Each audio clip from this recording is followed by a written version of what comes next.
when I say neo-colonialism, that's what I mean.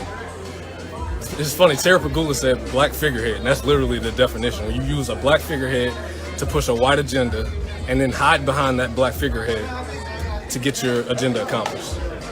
Tell them Chief suck G. Don't never ask me why I'm motherfucking angry. Even though they holding hands, claiming to be best friends, they still hate you in the end. Angry black man. Now, what Eric Reid laid out is what selling out looks like. And for every organization, every black organization, every black movement, every sniff at rebellion that has ever been concocted since 1492, when Christopher Columbus came to this land and enslaved our Taino brothers, there's always been one of these niggas in the midst. Malcolm Jenkins is one of those niggas who was all about self, who wanted to be in the spotlight, and he was willing to be massa's boy in order to get a little handout and get a little trinket and to be able to appease the master. Was he a protester as well? At first the brother Malcolm Jenkins he was one of the main ones. Malcolm Jenkins is here in the city of Philadelphia. At first he was one of the protesters after Colin Kaepernick, and he was very vocal. And after Colin Kaepernick opted out of his, a lot of people don't know what happened with Colin Kaepernick. Colin Kaepernick had a contract with the 49ers. If he wanted to, he could have opted in for another $15 million and kept his job.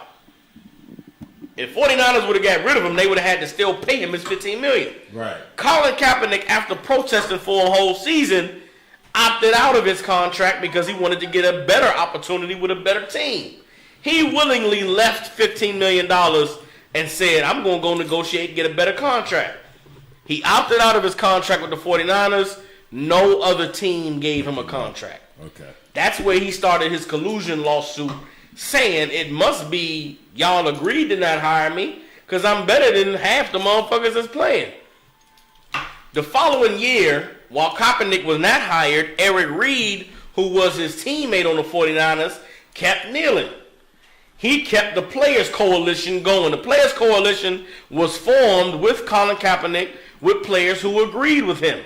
Players who were willing to kneel at the anthem to bring attention to police brutality and black problems. The owners, after Colin Kaepernick wasn't hired, gathered all these black men together in a room and said, we need to end this anthem protest. We need a black figurehead to make it okay for this protest to end. The brother Eric Reid spelled out, we all agreed before that meeting, we're not ending the protest. Right. After that meeting, we all agreed we're not ending the protest. A couple months go by, Malcolm Jenkins get to calling brothers on the phone. What if they gave us some money? What if they made a donation? Eric Reid said, man, fuck that. We ain't stopping the kneeling. Fuck what you talking about.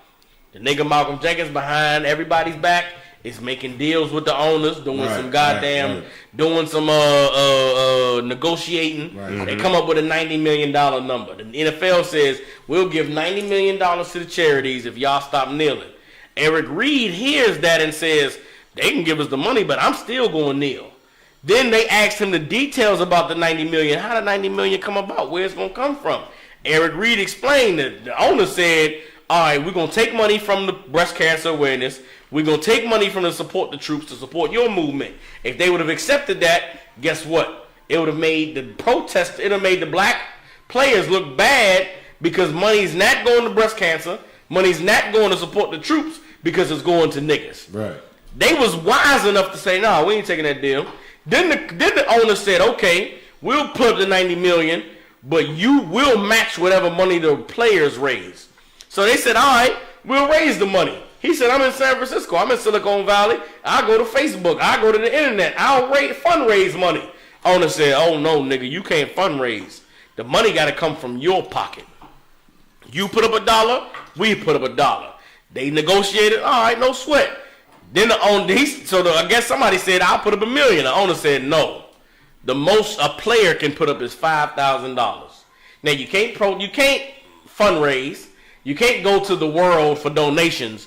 All you can do as one player is put $5,000 towards the cause of fixing black people or ending police brutality. We'll match your $5,000. He said, in order to make it sustainable, It was a yearly lease. Basically, 1 year you raise the 90 million. The next year you got to raise the 90 million, or we ain't supporting it. If every player got to put up 5,000, how the hell you gonna do that? Ain't no player gonna give $5. There's some players making 20 million a season. Some players is making 500,000 a season. If I'm making 500,000, I'm not giving 5,000 for this shit. The nigga making 20 million is only giving 5,000. I ain't got as many thousands as he got. These brothers saw that was a raw deal. The NFL playing with us. They trying to treat us like some niggas. Nah, we ain't taking that deal. Malcolm Jenkins go behind everybody back and take the deal. While this brother kept kneeling and kept protesting, Malcolm Jenkins took the $90 million and had a press conference and announced that the NFL loves black people. They helping black people. They going to donate to black causes. And this brother, the following year, after Colin Kaepernick wasn't hired for a year, this brother had his turn to opt into his contract or to opt out. He opted out because he wanted a better job. Nobody hired this brother till week 5. Carolina Panthers had an injury in their secondary. They needed somebody, so they hired him to come play. Wow. And he got hired to come play. He'd been kneeling every goddamn week for the flag. And when he got a chance to see Malcolm Jenkins face to face, he walked up to him like a man between him and the alone on the field and said, "You's a bitch ass nigga. Fuck you, nigga." And then they had started asking him questions. So how was the second dude allowed to take the deal? Like, how was he allowed to take the $90 million deal? I'll tell you how. There's something. Was he the face of? No. Here's what happens. There's something called co-opting a movement. Mm-hmm. Meaning somebody starts a movement. Somebody makes a sacrifice. And then someone else comes and says, what he did was brave. What he did was great. And we demand this. So now this person sacrificed. Now somehow you involved with it. And that's what happens in every black movement. What happened with just any black movement? There's one black man or a few black men stand up. Somebody who wasn't there from the beginning comes in and says, "I'm standing with these brothers." And the next thing you know, the cat who said, "I'm standing with them," he becomes the one that everybody's looking at. And he destroys the movement. The bus boycotts in Alabama didn't start with Martin Luther King. Didn't start with Rosa Parks. That's what I was exactly. But guess what? Martin Luther King stepped in and said, "Oh, I have a dream." And next thing you know, everything niggas worked hard for and sacrificed, it got destroyed. In recent times, plenty of protests, plenty of things start. Black people rise up in Ferguson, they send Jesse Jackson. Brothers and sisters, we need to ask for this and we need to that. Jesse Jackson get paid. What happened to the people who started the protest? Nothing. What's wrong with you? What's wrong with y'all? You niggas are crazy.